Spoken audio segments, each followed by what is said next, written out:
Fala pessoal, bom dia. Hernani aqui de novo. Vamos retomar a nossa sequência de aulas, mostrando para vocês como que funciona a condução de um deal de M&A de verdade, tá? Na prática, um deal real para vocês aprenderem. A gente está aqui com o case da Vidrex Limitada, um deal aqui do Middle Market e que a gente vai conseguir fazer aqui diversas análises como foram feitas na vida real, tá? Na última aula a gente fez o tratamento nos balancetes. Eu já deixei pronto aqui a nossa DRE e o nosso balanço. Então aqui a nossa DRE, vinda totalmente lá dos balancetes. O nosso balanço também, o nosso balanço inclusive já está com o check aqui. Então está tudo certinho da forma como deveria estar, beleza? O que a gente vai fazer aqui hoje, pessoal, vai ser construir. Na verdade, eu vou construir novamente aqui com vocês dessa vez a nossa demonstração de fluxo de caixa. Eu acabei de fazer isso, só que o vídeo não gravou o áudio, então eu vou ter que refazer tudo, né? Mas sem problemas, vamos lá. Para a gente construir a nossa demonstração de fluxo de caixa, basicamente a gente precisa da DRE e do balanço. Assim a gente consegue fazer o fluxo de caixa pelo método indireto, que ele utiliza ali contas da DRE e variações nas contas do balanço, tá? Vamos tocando aqui, ó. Primeiro ponto, a estrutura da demonstração de fluxo de caixa, ela basicamente vai ter, você pode ver aí diversas nomenclaturas, tá? Mas em resumo, a gente quer ver o que é o fluxo de caixa operacional, ou seja, o que a operação dessa empresa gera de caixa de fato. A gente tem o fluxo de caixa livre, que basicamente vai ser o fluxo de caixa operacional menos o fluxo de caixa de investimentos, ou o que essa empresa precisou investir, né, fazer ali de CAPEX para conseguir aquele resultado que ela tem. E a gente tem no final o fluxo de caixa para os acionistas ou diretamente a variação no caixa, tá? Em que basicamente a gente vai conseguir verificar as fontes de financiamento para aquela empresa, seja capital de terceiros ou capital próprio, tá bom? Se ela está aumentando o endividamento, se está pagando dividendos, se está tendo que fazer aumento de capital, se está tendo que tomar mais dívida com bancos, basicamente é isso, beleza? Aqui na nossa estrutura, vamos partir aqui primeiro para construir o nosso fluxo de caixa operacional, tá? Primeiro, a gente vai ter aqui o nosso lucro líquido, a gente volta com a depreciação, a gente volta com o resultado financeiro, e aqui alguns lugares voltam com o resultado financeiro, outros não, tá? A gente vai voltar no nosso caso aqui. E aí a gente deduz o investimento em capital de giro e o investimento em outras contas operacionais, tá? A gente vai passar por eles aqui.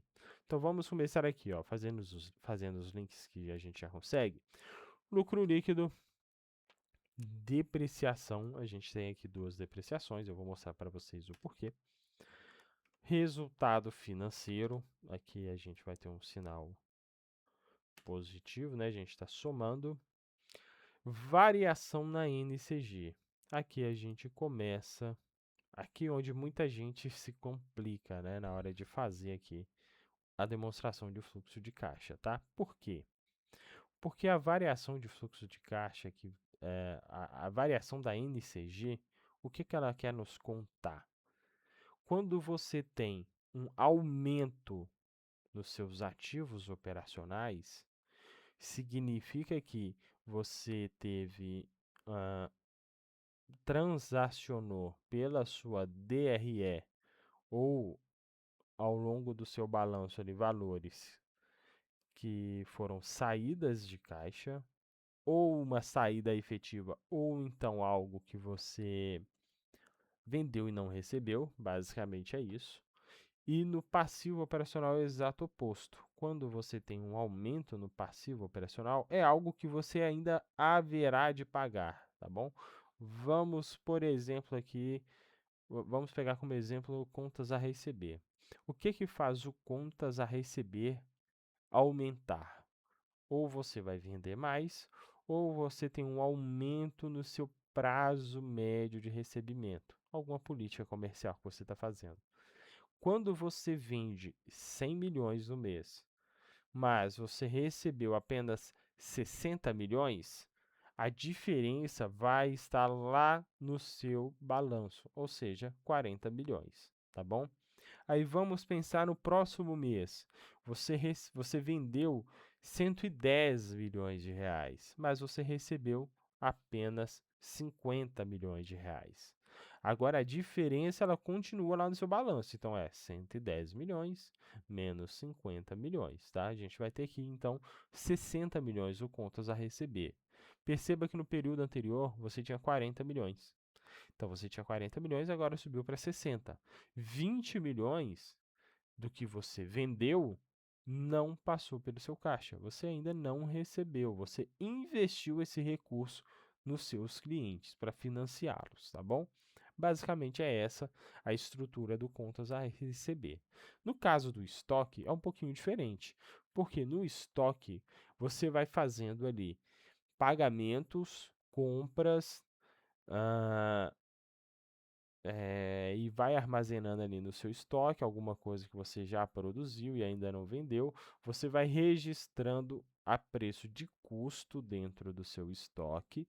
E aí, naturalmente, quando você aumenta o seu estoque, você está pegando dinheiro e guardando dentro do seu estoque. Basicamente é isso que você faz. Pega dinheiro, troca por mercadoria ou serviços, porque a mão de obra ela vai compor ali também, o custo com mão de obra vai compor o estoque.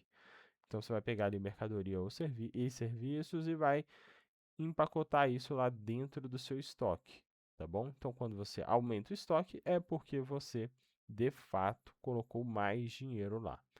No caso de tributos a recuperar, a lógica é: você pagou tributos a mais. Então você tem um ativo, você tem algo a receber. Quando você aumenta aqui o tributos a recuperar, não necessariamente você acabou de fazer um investimento, né? Pagou a mais. Mas basicamente você está reconhecendo que pagou a mais, pagou impostos a mais e vai correr atrás de recuperar isso, tá bom? Para o caso aqui do passivo não operacional, é o exato oposto de tudo que eu falei. No caso de fornecedores, se você está comprando do seu fornecedor e você tem um prazo de 20 dias e depois você consegue dilatar, por exemplo, esse prazo para 30 dias, você vai ficar um tempo sem pagá-lo, mas você já recebeu a mercadoria, provavelmente. Essa mercadoria está no seu estoque, mas como ainda não chegou a data de efetivamente ter um desembolso de caixa, a gente considera aqui que você é como se fosse um fluxo positivo de dinheiro no seu caixa, tá bom? Para obrigações fiscais e trabalhistas, você vai sempre reconhecendo ali o que você tem a pagar. Se aumenta a sua obrigação trabalhista, por exemplo, talvez seja porque você aumentou o seu quadro, essas pessoas prestaram o serviço durante lá 20, 30 dias e você ainda não pagou elas, mas você já está reconhecendo no balanço, tá bom? Basicamente é isso que faz com que essas contas operacionais variem tanto, tá? Então vamos fazer aqui os links, olha, contas a receber primeiro. Contas a receber, estoques e tributos a recuperar. Então estamos aqui com os nossos ativos operacionais, que vai ser basicamente a soma desses três. Para os passivos operacionais,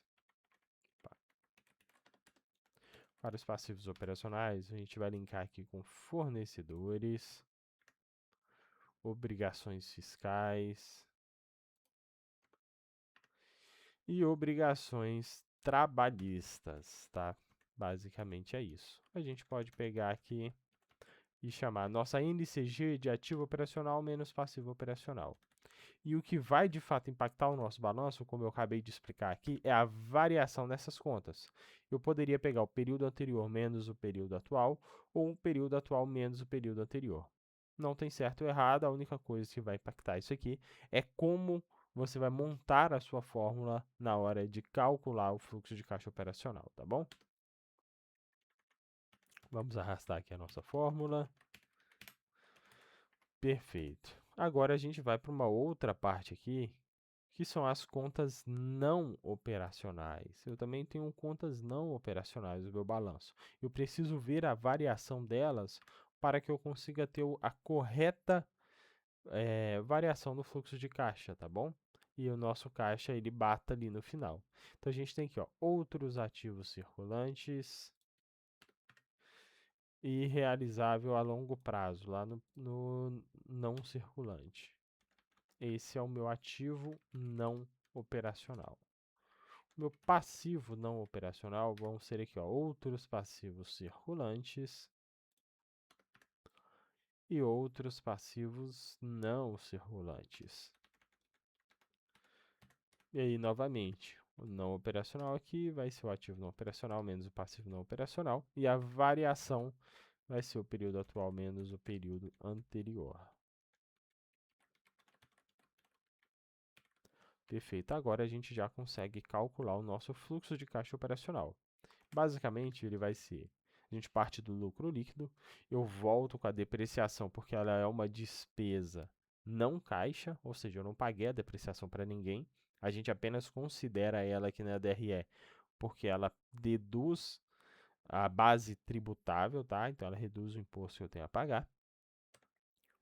Eu volto com o resultado financeiro, eu reduzo o investimento em NCG e o investimento em contas não operacionais. Pois bem, esse é o nosso fluxo de caixa operacional. Aqui para o CAPEX, eu separei aqui em CAPEX de manutenção e expansão, porque eu ainda não sei como que a gente vai modelar, fazer o valuation de fato aqui da Vidrex, tá? Talvez a gente precise ter aqui um CAPEX de manutenção e de expansão de forma separada. Aqui no CAPEX eu vou chamar de manutenção, o que eu vou fazer aqui? Eu vou pegar basicamente o imobilizado cheio do período atual menos o imobilizado cheio do período anterior. Tem alguns balancetes que dão esse valor líquido, ou seja, já descontada a depreciação. Se esse for o caso, eu vou precisar fazer aqui uma conta um pouquinho diferente, porque eu vou precisar incluir a variação na depreciação nesse montante, tá? Nessa conta aqui. Então, vamos mostrar aqui os dois. Tá. Na verdade, aqui eu também tenho que considerar o investimento feito em intangível. Então, vai ser o imobilizado cheio, mais o intangível cheio, menos o imobilizado cheio do período anterior, menos o intangível cheio do período anterior. Beleza. Deixa eu só mostrar aqui para vocês como que seria essa conta se o imobilizado líquido também tivesse se o imobilizado do balancete fosse diretamente o líquido, tá? Se eu não tivesse ali a abertura necessária. Basicamente, seria que o imobilizado cheio, mais a depreciação, mais o intangível, menos imobilizado, menos... Opa. Aqui é entre parênteses, tá? Aqui. Menos imobilizado cheio, mais a depreciação acumulada, mais o intangível. Vou deixar tudo aqui dentro de parênteses só para facilitar o entendimento aí. Perceba que o valor deu diferente, né? Por que o valor deu diferente? Porque eu também estou tendo uma variação na depreciação, que eu preciso descontá-la. Eu já tenho aqui a depreciação. Então, pessoal, curioso, deu uma diferencinha aqui, né? Muito curioso. Por que que tá dando aqui essa... Na verdade, não tem diferença nenhuma, né? É o Excel trollando a gente aqui. Filha da puta. Mas, enfim. Então, vocês aprenderam aqui a fazer das duas formas, tá? Se o imobilizado líquido for o que o balancete estiver exibindo ou se for o imobilizado bruto. Perfeito. O nosso fluxo de caixa livre, ele basicamente vai ser o fluxo de caixa operacional menos ou mais o fluxo de caixa de investimentos, tá? E aí eu vou fazer aqui o fluxo de caixa operacional menos o capex de manutenção menos o capex de expansão. Perfeito. Então tá aqui. E aí eu vou voltar agora com o resultado financeiro. Lembra que ele estava positivo para a gente ver o fluxo de caixa operacional? Agora a gente vai vê-lo negativo. E aí eu vou fazer agora verificar se teve emissão de dívida. Como que eu vou fazer isso? A emissão de dívida vai ser o máximo entre o saldo de dívida do período atual menos o saldo de dívida anterior. O que eu quero dizer com isso? Se o saldo de dívida aumentou, eu tive uma emissão de dívida. Se o saldo da dívida reduziu, eu tive uma amortização da dívida. Então, é isso que a gente vai tentar buscar aqui agora. Como que a gente vai fazer? Dívida, curto prazo, mais dívida de longo prazo do período atual, menos a dívida do curto prazo, período anterior, menos a dívida de longo prazo do período anterior. Tudo isso ou zero. Aqui em fevereiro está dando zero. Por quê? Porque eu tenho uma redução da dívida de curto prazo e uma redução da dívida de longo prazo. Isso significa que, ao invés de captar novos recursos, a empresa fez uma amortização, ela pagou empréstimos, tá bom? Para a gente verificar aqui a amortização, a gente vai fazer uma conta bem parecida, só vamos alterar aqui a fórmula. Ao invés de usar a fórmula máximo, vamos usar a fórmula mínimo ou menos mínimo. Eu vou usar menos mínimo aqui, porque assim o valor ele fica como positivo e eu posso apenas colocar aqui o menos na hora de fazer a minha fórmula para variação de caixa, tá? Então aqui a gente vê que a empresa paga a dívida ao longo de 23, em janeiro de 24 toma uma nova dívida, paga a dívida ao longo de 24, em janeiro de 23 toma uma nova dívida e toma mais algumas dívidas aqui entre agosto e setembro, basicamente. Por fim, nós vamos ter aqui o aporte de capital ou o pagamento de dividendos. Como que a gente faz isso? Basicamente, antes de fazer a fórmula aqui, o que é que movimenta a conta de patrimônio líquido em geral, tá? Como um resumo super simples aqui. A gente pode ter o lucro ou prejuízo, né? O lucro aumenta, o prejuízo reduz o patrimônio líquido. 2, o aporte de capital dos sócios. O aporte de capital dos sócios ele aumenta o patrimônio líquido, porque ele aumenta o capital social. 3, o pagamento de dividendos. O pagamento de dividendos reduz o patrimônio líquido, tá? E 4, outras variações do patrimônio líquido. Para saber essas outras variações, basicamente a gente precisaria ter ali a demonstração de mutação do patrimônio líquido. Pode ser algum ajuste contábil que precise ser feito em anos anteriores, alguma coisa relacionada aí a pedido do fisco, a pedido do auditor, a pedido do banco, pode ser muita coisa, tá?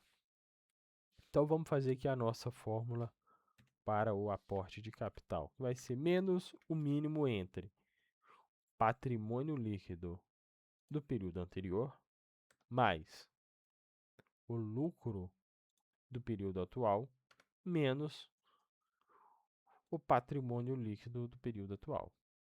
Tudo isso ou zero. Por que que...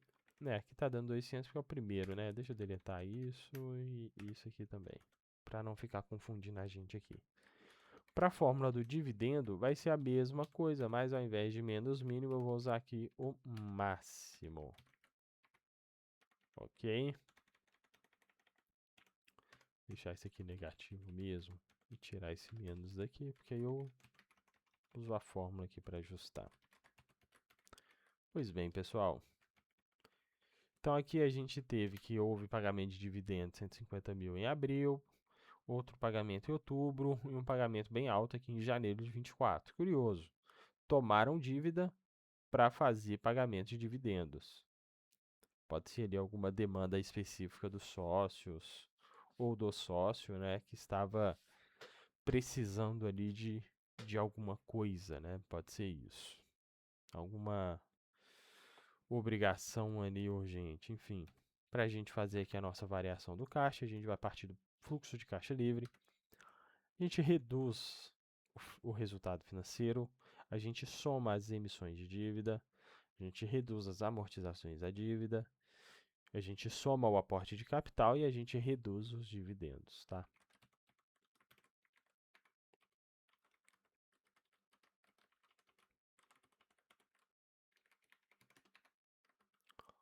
Perfeito. Aqui fica dando essas diferençazinhas de um mês para o outro, é alguma coisa no próprio balancete. Mas que não importa aqui para a gente, tá? Então a gente tem aqui, para a gente montar o nosso caixa e ver se ele está batendo, o caixa do início do período eu não sei, mas eu sei o caixa do final do período, que é o que está no balanço. Isso no período 1. No próximo período, o início, o caixa inicial é exatamente o caixa final do período anterior. E o final desse período vai ser o que teve de variação no caixa mais o caixa inicial. E assim a gente pode agora aqui arrastar.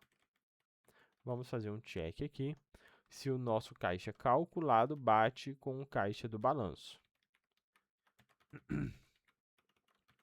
Vamos ver aqui, ó, deu 0, né? Mas olha, basicamente aqui 7 casas decimais e continua com 0, então a gente vai só usar aqui um arredondar, só para não ficar nos confundindo aqui, tá? Usar aqui uma casa decimal. E aí pronto. Tudo batendo, tudo fechado aqui. Por fim, eu quero calcular aqui com vocês nessa aula alguns KPIs. Quais vão ser esses KPIs? Começar aqui, ó, como dias de contas a receber, dias de estoques, dias de impostos a recuperar, assim como dias de fornecedores, dias de obrigação tributária e dias de obrigações trabalhistas.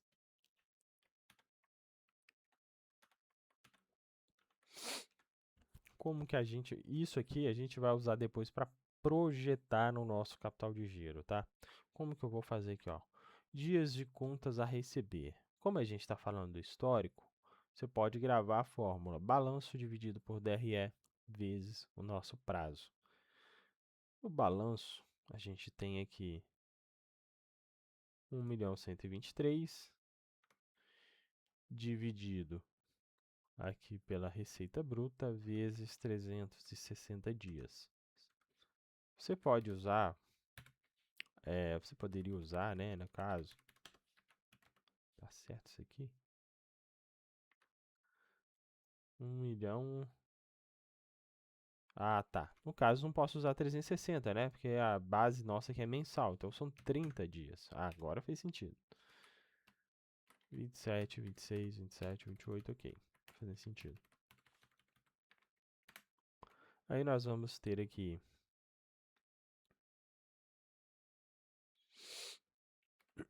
estoque. Vamos lá, estoque vai ser estoque dividido pelo nosso custo vezes 30.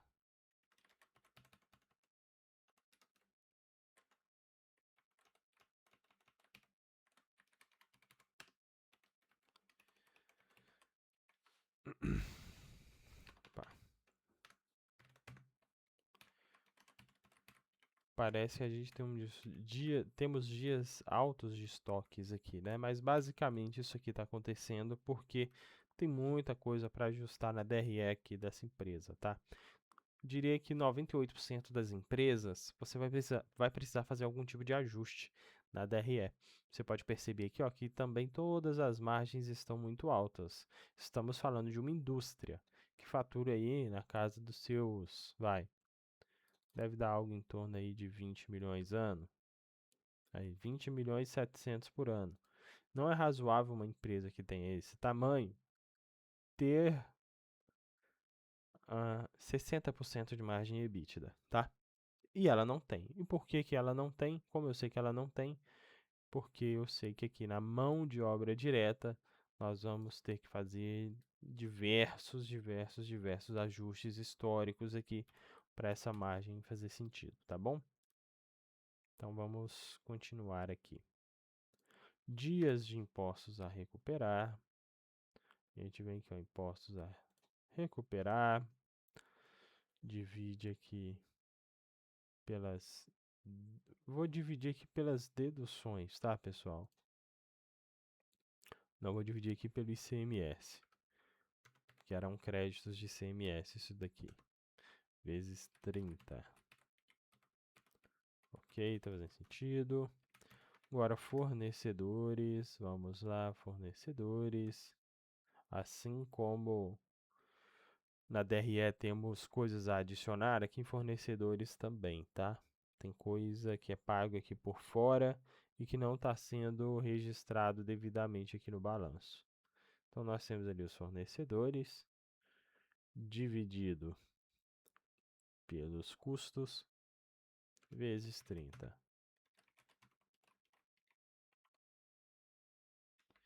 Obrigação tributária, obrigações fiscais, né? Nós vamos ter obrigações fiscais dividido. Eu vou dividir aqui pelas deduções, mesmo que tenha um pouquinho aqui de desconto e devolução, tá? Vezes 30. Obrigações trabalhistas. Obrigações trabalhistas dividido. O ideal aqui é que a gente tivesse algo relacionado diretamente a pessoas, né? E tá bem separado isso daqui. Vamos lá. Vamos fazer aqui certinho. Dentro de custos, eu tenho pessoas, não tenho pessoas. Tenho sim aqui a mão de obra direta, mais frete, representante, salários. E no DNA, os salários e as despesas de pessoal estão aqui dentro. Eu não tenho como ver cada uma delas, então eu vou somar o DNA inteiro. Vezes 30. Não está certo, tá? Com certeza não está certo, mas a gente vai manter dessa forma aqui. O que mais que eu quero calcular de KPI? Eu quero ver aqui, ó. Margem bruta, margem EBITDA, margem líquida, ROIC, ROI e ROA, alavancagem e cobertura de juros,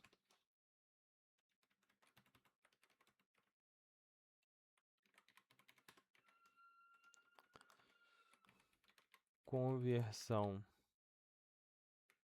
EBITDA FCO, EBITDA FCL e EBITDA FCA. Deixa eu ver o que mais aqui.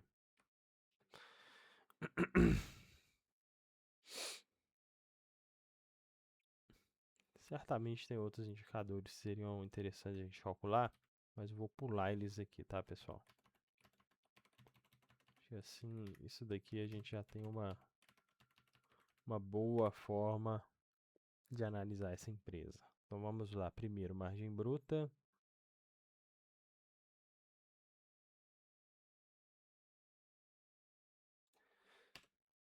Margem EBITDA. E margem líquida.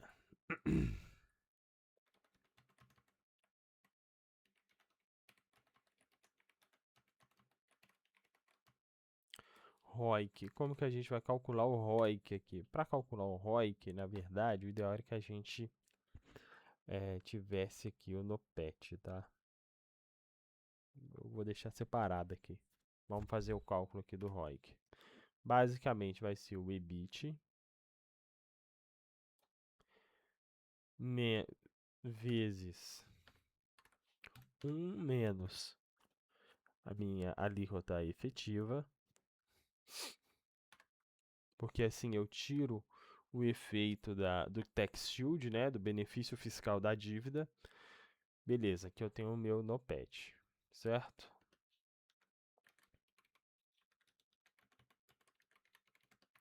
E a gente tem o nosso NOPAT. Então vai ser isso dividido pelo ativo imobilizado mais intangível mais depreciação. E por que que eu uso a depreciação aqui? Porque a gente está partindo do EBIT, né? Então a depreciação já foi paga lá. Então ela tem que estar considerada aqui também. Tudo isso, ou seja, o investimento em capital, né? O capital investido. Que basicamente eu posso resumir como imobilizado mais capital de giro, tá? Então eu vou fazer aqui dessa forma, imobilizado bruto mais a depreciação mais o intangível, mais a nossa NCG. Deixa eu fazer assim. Eu preciso abrir ela aqui. E aí eu somo tudo isso com a nossa NCG.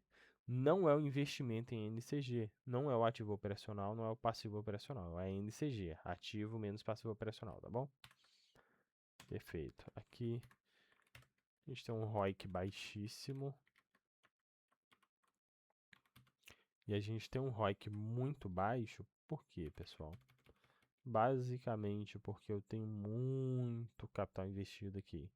Essa indústria, ela está rodando ali cerca de 40% da sua capacidade, tá? Pelo que nos foi relatado ali.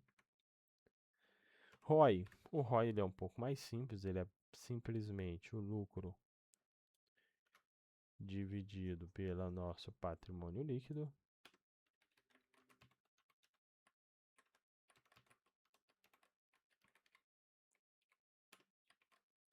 E o nosso ROA vai ser o nosso lucro dividido pelo nosso ativo total. Ótimo. A alavancagem, ela basicamente é a dívida líquida sobre EBITDA, é a forma mais conhecida aí de se usar, tá? Então, como que a gente vai fazer aqui a dívida líquida? Vai ser dívida financeira, curto prazo, mais a dívida financeira de longo prazo, menos o nosso caixa equivalente de caixa. Isso é a dívida líquida. Então, a gente vai pegar ela e vai dividir pelo nosso EBITDA. E aí, o ideal aqui é a gente mostrar isso em múltiplos, tá? Então a gente vai pegar aqui, ó, uma casa decimal e vai colocar um x aqui. Cobertura de juros, tem algumas formas também de calcular isso, mas basicamente a gente pode fazer aqui como EBIT dividido pelo resultado financeiro.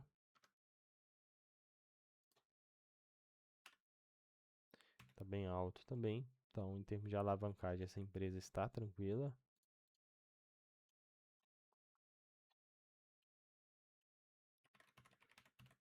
Agora, algo que é muito importante, mas que poucas pessoas olham. Olha que interessante isso aqui, na verdade, antes de entrar nesse ponto. A gente vê que a empresa opera de forma meio alavancada, e chega no início do ano ela se alavanca e ela vai fazendo isso ao longo do tempo, né? Inclusive teve um dos anos aqui que ela fez isso, se alavancou só para pagar dividendos. Aqui, janeiro 25, ela fez isso, e janeiro 24 também. Enfim.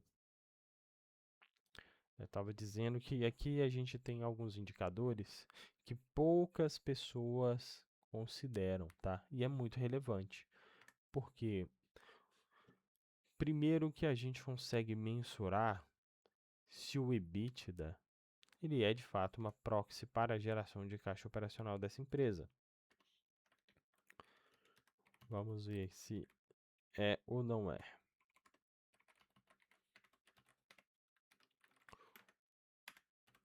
No nosso caso aqui, a gente vê que é. Na verdade, o EBITDA ele subestima a geração de caixa. Veja só que interessante. Eu tenho aqui 721 mil de EBITDA no mês de fevereiro e um fluxo de caixa operacional de... Ah, na verdade é porque está ao contrário, né, pessoal? É conversão FCO em EBITDA. Por isso eu estou vendo aqui que está dando até mais, não faz sentido, né? FCL, FCA. Vamos lá. É FCO dividido pelo EBITDA. Agora sim. Perceba que então a média aqui dos 3 anos deu 69% de conversão do EBITDA em fluxo de caixa operacional.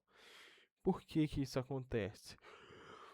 Ou porque a empresa paga bastante imposto, então pode ter uma ineficiência tributária, ou porque a empresa precisa investir muito em capital de giro. Tá? Basicamente, esses vão ser os dois principais aspectos aí que vão influenciar na nossa geração de caixa, na nossa conversão em fluxo de caixa operacional para o EBITDA, tá? Em conversão em EBITDA em fluxo de caixa operacional. A gente pode fazer o mesmo aqui para o FCL. E aí o FCL, além dos impactos que a gente tem no fluxo de caixa operacional, a gente vai ter também os impactos do CAPEX. Essas métricas são relevantes também, pessoal, pelo seguinte: se você tem uma baixa conversão de EBITDA em caixa, não faz sentido você ficar falando em múltiplo de EBITDA para fazer o valuation dessa empresa, tá? Porque se o EBITDA não explica a sua geração de caixa, ele não serve muito bem como um múltiplo. A sua análise vai ficar distorcida, né? Se você pegar aí múltiplos de mercado, sei lá, numa indústria aí, 4, 5 vezes EBITDA. Se essas empresas que você está comparando têm uma alta conversão de fluxo de caixa, você vai acabar supervalorizando essa empresa que tem uma baixa conversão em fluxo de caixa, tá bom? Então, basicamente, você está falando, eu tenho 1 milhão de EBITDA, desse 1 milhão, 400 mil vira caixa, beleza. Aí eu tenho uma outra empresa, tem o mesmo 1 milhão, desses 1 milhão, 900 mil vira caixa. Aí essa empresa foi negociada a 4 vezes EBITDA. E aí você quer pegar as mesmas 4 vezes e aplicar no EBITDA da sua empresa que você está negociando agora. Não faz sentido, tá? Porque a primeira gera muito mais caixa com o mesmo EBITDA. Isso pode ser por diversas coisas, tá? Então, basicamente aqui, deixa eu ver se tem mais alguma coisa para a gente fazer. Ficou faltando aqui só o FCL, só o FCA, na verdade. EBITDA em FCA não faz tanto sentido, tá, pessoal? Por que não faz sentido? Porque aqui eu não vou nem calcular esse. Porque aqui eu já paguei até dividendo, né? Já até remunerei o sócio, então não vamos nos preocupar com isso daqui, não. Por fim, aí vai ser a nossa última etapa aqui da nossa aula. Eu quero só fazer um resumo anual aqui com vocês. Aqui a gente tem tudo mensal, né? E acaba ficando um pouquinho mais difícil para a gente conseguir, de fato, analisar as coisas com o mensal, porque ele fica muito denso, né? Muito complexo para a gente fazer. Então, eu quero fazer aqui, ó, 2023, Aqui tem que ser geral 2024, 2025, né?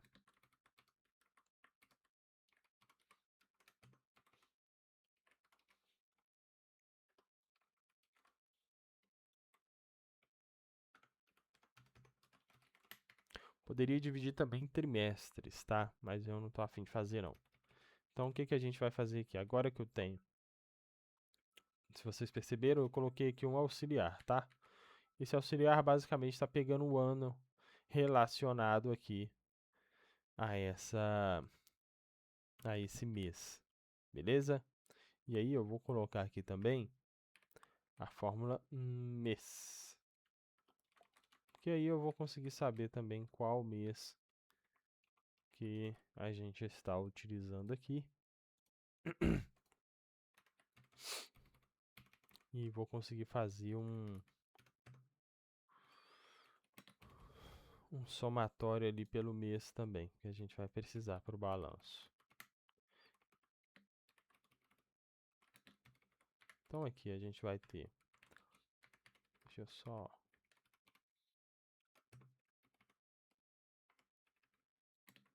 depois eu altero isso. Vamos lá, receita bruta vai ser o soma cis. Isso daqui, 1, 2, 3, travo aqui na coluna. O meu intervalo vai ser esse daqui sempre. E meu critério vai ser este daqui.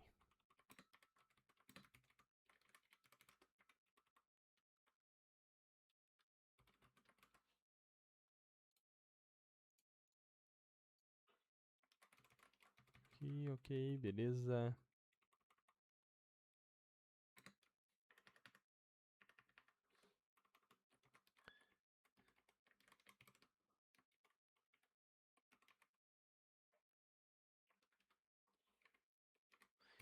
O que é fórmula, na verdade, eu vou usar a fórmula original. Não vou ficar calculando tudo aqui, não. Pra cá.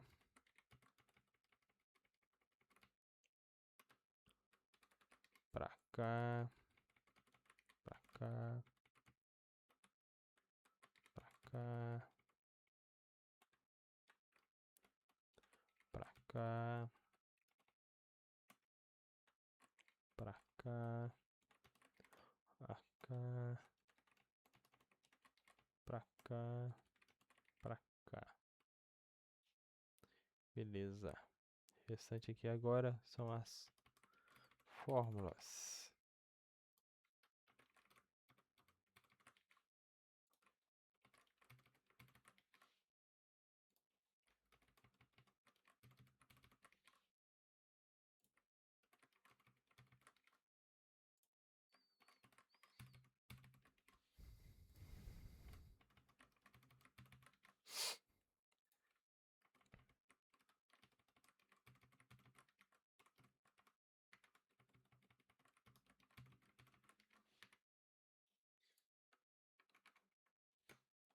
Vamos só fazer um check aqui.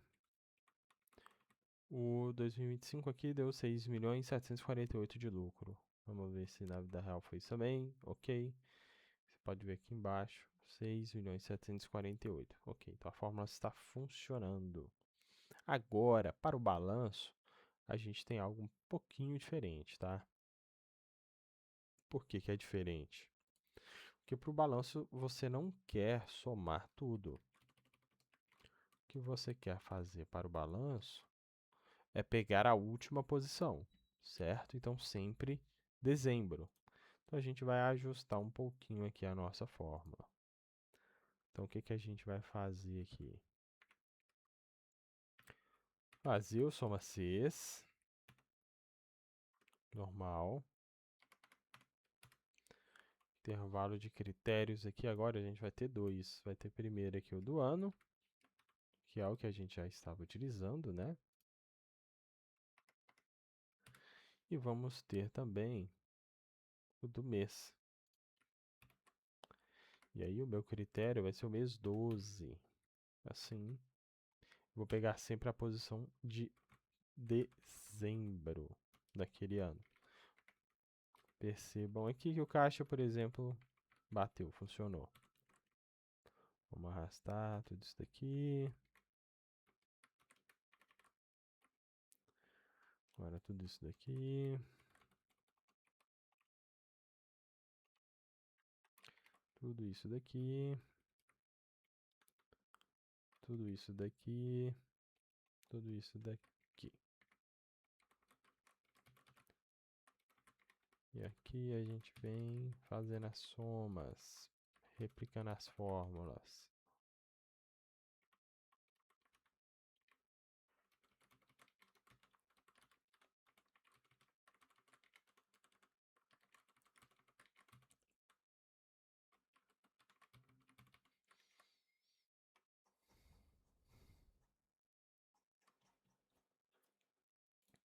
Vamos ver aqui o check. Ok. Check ok.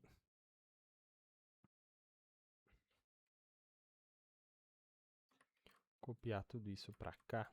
Só que aqui vai ser 360, né? Que é do prazo.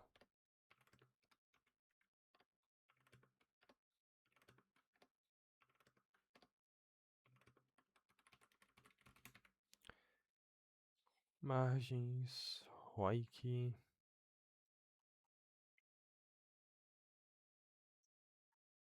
Ok.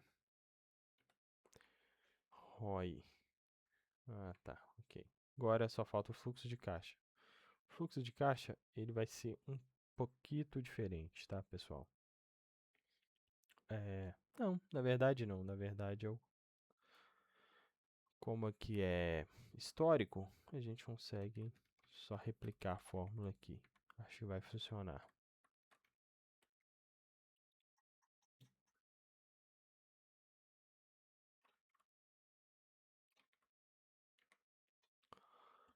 Não, não funcionou.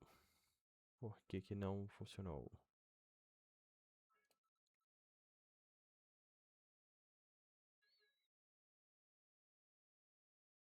Ah, sim. Tá. Por que que não funcionou aqui, pessoal? Porque eu tenho algumas contas. Eu tenho aqui algumas contas que eu preciso usar aqui a soma, assim como a gente estava fazendo lá na DRE. Então, o que que eu vou fazer aqui? Algumas contas de movimentação. Por exemplo, aqui, ó, CAPEX e toda essa parte aqui de dívida, dividendo e o cacete. Acredito. Pá, ainda não.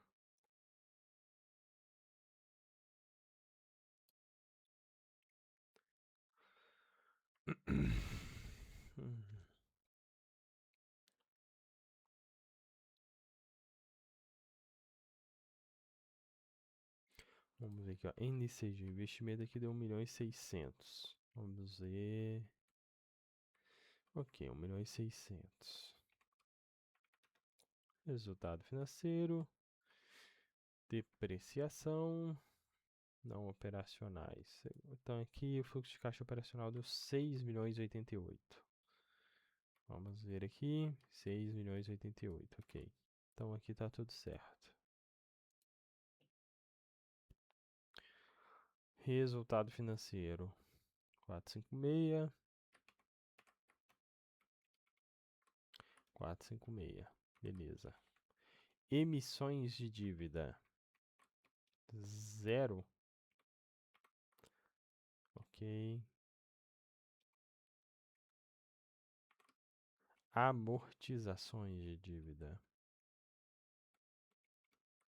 5.923. Ok. Aporte de capital.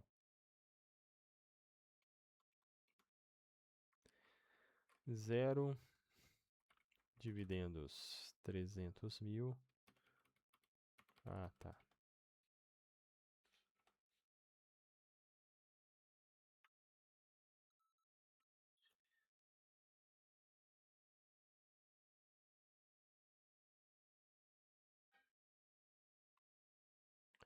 Vamos ver aqui, ó, variação no caixa 712 negativo. 712 negativo. Mas eu preciso começar aqui com o saldo inicial do meu caixa, senão realmente não vai bater. Não vai fazer sentido.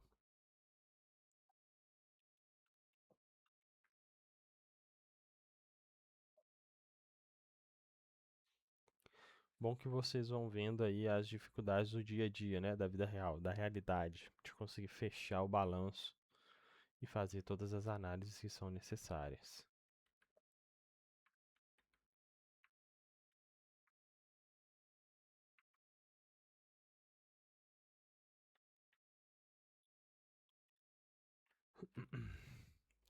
Lucro 6.300.000. 6.300.000. Ah, deixa eu fazer um.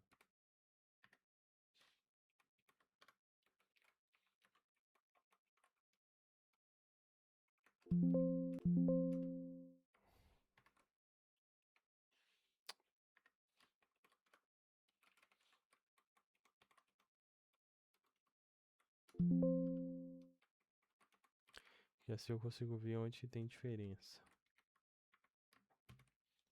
Em lugar nenhum. Ótimo. Não tem diferença em lugar nenhum. Agora deixa eu ver se aqui tá igual dezembro lá.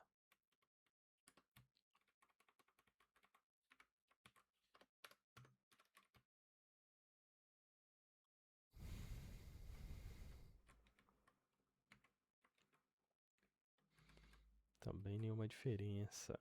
Por que então, caralhos, isso daqui...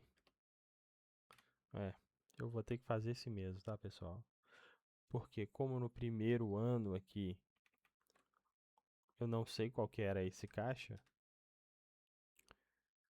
no início do período, né, assim como eu tinha falado, aqui também no anual eu não vou saber. Então vou manter o link aqui, eu tava querendo complicar, mas deixa assim mesmo.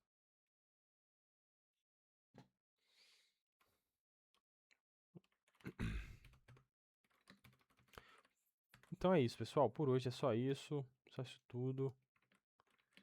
Vamos continuar com a nossa